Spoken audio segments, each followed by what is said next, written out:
매우 어려운 상황 속에서도 우리 국무위원 여러분의 뛰어난 역할 그리고 우리 국민 여러분의 협조 덕택에 안정적 상태를 잘 유지하고 있습니다. 감사하게 생각합니다.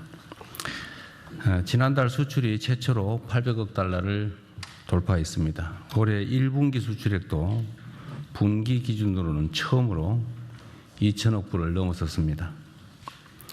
대외 여건이 매우 악화한 상황 속에서도 우리 경제가 강인한 저력을 발휘하고 있습니다. 그러나 중동 전쟁 장기화의 충격이 민생 경제 전반으로 확대되고 있습니다. 당장 종전이 이루어진다 해도 전쟁의 상처는 오랜 기간 지속될 것으로 보여집니다. 따라서 취약계층의 어려움을 세심하게 살피는 노력과 함께 대외 변수와 지정학적 리스크에 취약한 우리 경제 구조를 근본부터 새롭게 개편하는 경제산업 대전환에도 속도를 내야 되겠습니다. 특히 과거 오일 쇼크를 겪고도 여전히 특정 지역에 편중된 에너지 수급처를 다변화해 나가야 합니다. 그리고 화석연료 중심의 산업체계를 과감하게 그리고 신속하게 전환해야 되겠습니다. IMF 외환위기를 IT 강국 도약의 계기로 삼았던 것처럼 이번 중동발 위기를 재생에너지 강국으로 나아가는 기회로 만들어야 되겠습니다. 관계부처는 에너지 수급 다변화와 재생에너지 중심의 에너지 대전환에도 속도를 내야 되겠습니다. 전쟁 추경 심사도 마찬가지입니다. 처리 기간을 줄이는 것만큼 중요한 것이 실제 집행입니다. 추경이 통과되는 즉시 최단 기간에 예산 집행이 효율적으로 이루어질 수 있도록 지금부터라도 사전 준비에 만전을 기해 주시기 바랍니다.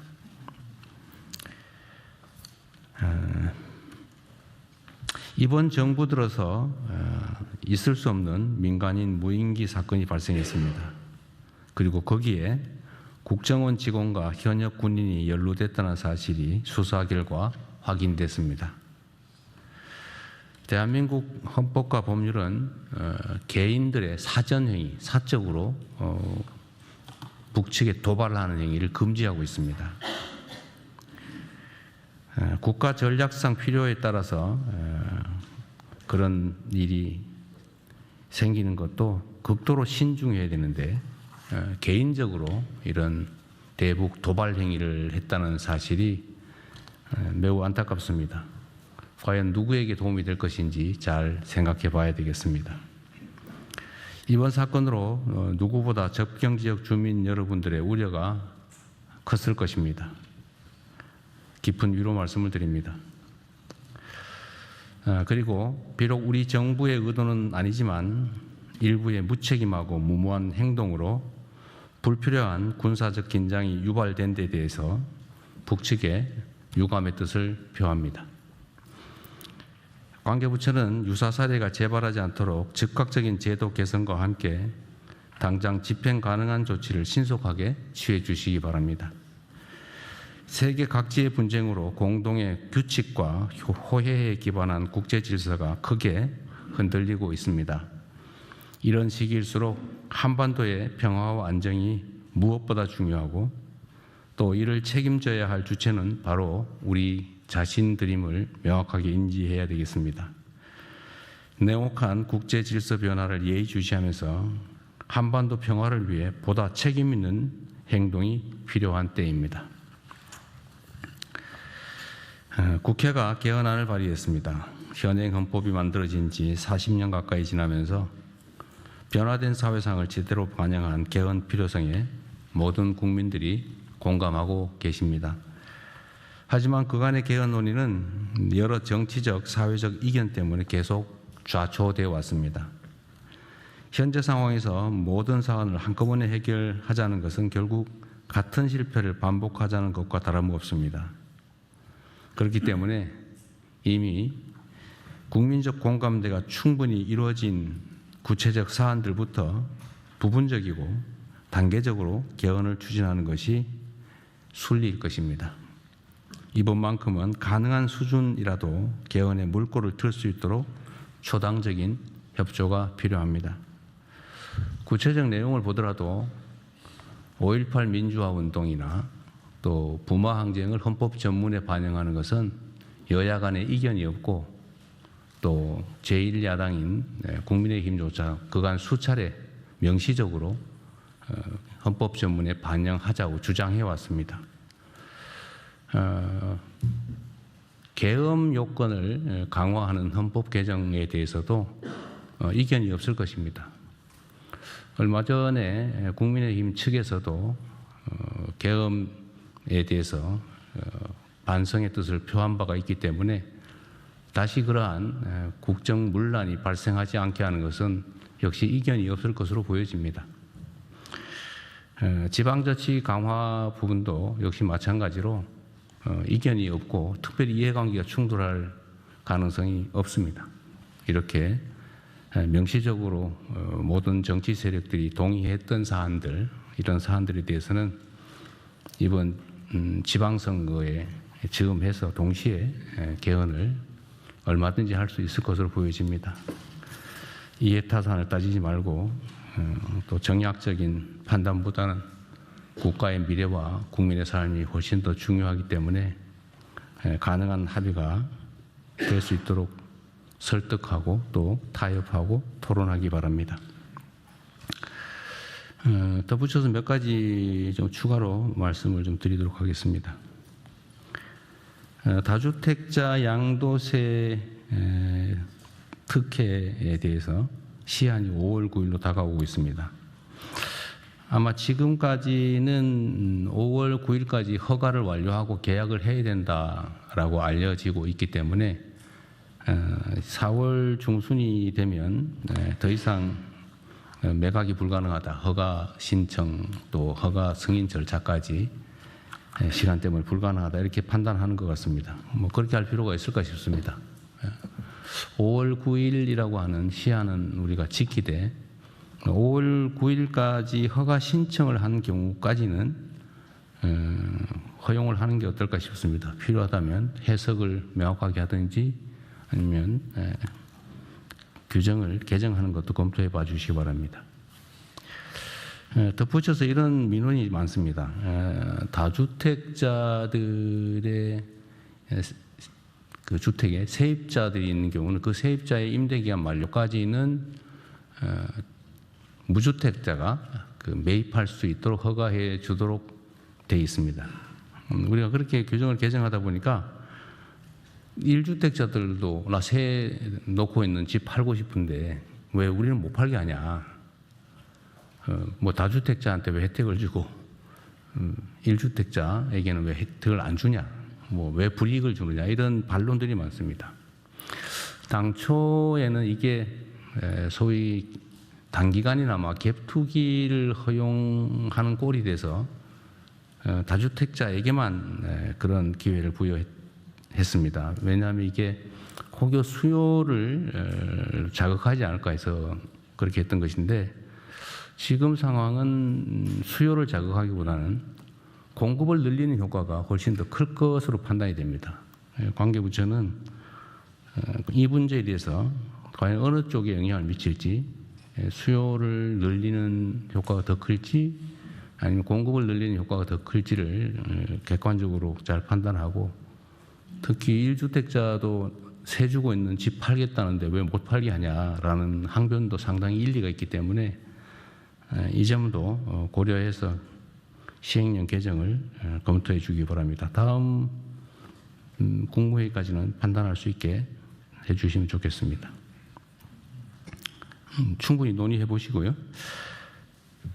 또 이런 얘기들이 좀 있어서 하나 우리 각 부처에 당부를 드리고자 합니다. 각 부처 간에 이 협업해야 될 일이 많습니다. 이 소위 국정을 하다 보면 각 부처별로 이렇게 업무가 구분이 지어져 있죠. 그리고 약간의 기관 이기주의도 작동을 할 수 있습니다. 그런데 잘 생각해 보면 우리가 국정을 나의 이익을 위해서 하는 게 아니라 우리 국가와 국민을 위해서 맡은 일을 대신하는 것인데 그 칸막이 속에서 기득권을 주장하거나 뭐 우리 기관이 훨씬 어떤 게 더 유리하냐 이런 판단할 필요가 없습니다. 모두가 대통령이다, 국정을 다 책임지고 있다는 생각을 하시고 부처의 칸막이를 넘어서서 필요한 협의를 충분하게 해주시기 바랍니다. 근데 잘 안 된다고 해요. 관성 때문에 그럴 수 있죠. 그래서 혹시 각 기관 부처끼리 협의를 해보시고 이게 타당한 일인데 협조가 잘 안 된다, 또 대화가 잘 안 된다고 하시면 국무회의에 공개적으로 요청하셔도 되고 개별적으로 저한테 메시지를 주셔도 됩니다. 혹시라도 뭐 그렇게까지 하기 싫다고 해서 방치를 하거나 이러는 경우는 없기를 바랍니다. 그래서 부처 칸막이 문제를 해결하지 못해서 해야 될 일을 못하는 상황이 발생하지 않도록 유념해 주시기 바랍니다. 그건 있을 수 없는 일이죠. 그리고 또 하나 뭐 칭찬 말씀을 좀 드려야 될 것 같은데요. 제가 오늘 아침에도 보고 문서를 보니까 산불 발생 건수가 전년도 대비 또 10년 평균 대비 14.1%가 줄어들었다고 해요. 사실 작년 11월, 12월 뭐 이때까지만 해도 예년보다 산불 발생 건수가 엄청 많이 늘어나서 제가 대체 왜 산불이 이렇게 많이 나나 물어봤더니 무슨 강수량 문제도 있고 여러 가지 요인들이 있었다고 해요. 그 후에 각 부처들이 정말 많은 노력을 한 것 같습니다. 그러니까 산불 발생 요인들을 분류하고 또 거기에 맞는 대책들을 잘 강구했는데, 예를 들면 뭐 농업 부산물 소각을 못하게 하고 파쇄를 지원하거나 이런 일 잘하신 것 같아요. 교육도 많이 한 것 같고 특히 농식품부가 열심히 한 것 같아요. 네. 어쨌든 잘하셨습니다. 14%가 줄어든 거 정말 많이 줄어든 거죠. 그리고 요즘은 우리가 조기 진화 출동이나 또 초기 대응을 강력하게 하는 것 때문에 산불 진화 속도도 엄청 빨라졌어요. 그래서 나중에 통계를 또 한번 내보겠지만 하여튼 발생 자체가 줄어든 것은 행정부처 여러분들의 적극적인 노력 덕분입니다. 감사드리고요. 우리 비서실에서 하든지 누가 하든지 제일 기여가 큰 부서들은 좀 찾아가지고 포상을 좀 하도록 하시죠. 네, 준비하겠습니다. 네. 그리고 마지막으로 지금 이제 우리가 이 중동 사태 때문에 바쁘기는 한데 그래도 우리가 해야 될 일을 놓치면 안 됩니다. 대한민국의 부동산 투기공화국 탈피라고 하는 국가 과제는 결코 소홀히 할 수 없는 일입니다. 지금 각 부처에서 다양하게 뭐 금융위든 또는 국토부든 여러 농축식품부든 많이 노력들을 하고 계신데요. 준비를 잘하고 계시겠죠. 그러니까 예를 들면 세금 체제를 어떻게 만들 것이냐. 부동산은 필요해서 쓰기 위해서 보유하는 것이지 돈을 벌기 위해서 보유하는 게 아니다. 이 투자 자산이 아니다라고 인식할 수 있게, 또 실제로 부동산을 실제 소유와 관계없이 가지고 있는 게 득이 될 수 없도록, 오히려 부담이 되도록 이렇게 세제를 정비하는 문제, 또는 남의 돈으로 부동산 투기를 위해서 돈을 빌려서 뭐 부동산을 구매하거나 이런 일이 발생하지 않도록 금융제도를 철저하게 손보는 것, 또는 각종 규제를 정비하는 것, 그리고 우리가 지금 당연히 하고 있는 일이긴 하지만 부동산 특히 주택 공급 계획도 있는데 그게 차질 없이 좀 더 신속하게 제대로 집행될 수 있도록 하는 것에 좀 더 힘을 쏟아주시기 바랍니다. 하여튼 어떤 정책을 만들 때는 압력이 크면 클수록, 즉 기득권의 저항이 크면 클수록 물샐 틈이 없어야 됩니다. 0.1%의 가능성, 소유 구멍도 다 봉쇄해야 되죠. 철저하게 점검하고 토론하고, 특히 이해관계자들의 반론을 잘 들어보시기 바랍니다.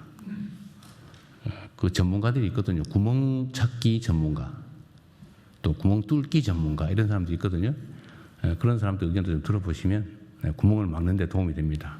그래서 철저하고 완벽한 대책을 수립해서 열심히 일하는 사람들이, 또 열심히 노력하는 사람들이, 열심히 연구하는 사람들이, 열심히 공부하는 사람들이 돈을 벌고 성공할 수 있는 그런 사회를 꼭 만들어야 됩니다.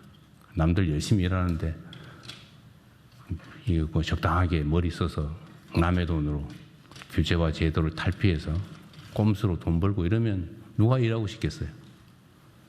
이 나라가 좀 제대로 가는 소위 비정상의 정상화의 가장 핵심적인 과제는 불로소득을 줄이는 겁니다. 그리고 저는 뭐 근본적으로 그런 생각이 들던데, 열심히 일해가지고 버는 돈에도 세금을 내잖아요. 소위 근로소득도 많으면 40 몇 퍼센트, 47.5%입니까? 어쨌든 50% 가까이 세금을 내는데, 뭐 노력하는 것도 없이 약간 규제를 탈피하거나 아니면 남의 돈을 이용하거나 뭐 이런 걸로 돈 버는 데는 별로 세금도 없고 이런 거 좀 이상한 것 같아요. 그것도 역시 사람들의 성실한 그 노력 욕구를 감소시키지 않습니까? 감소시키지 않습니까?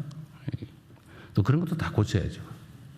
그래서 모두가 열심히 노력하고 또 노력해서 돈 버는 사람이 존중받고, 또 부자가 되면 야, 저 사람이 열심히 일해서 노력해서 역량이 있어서 부자가 됐구나. 부자를 또 존중하고 그런 사회로 나아가야 되지 않을까 생각이 됩니다.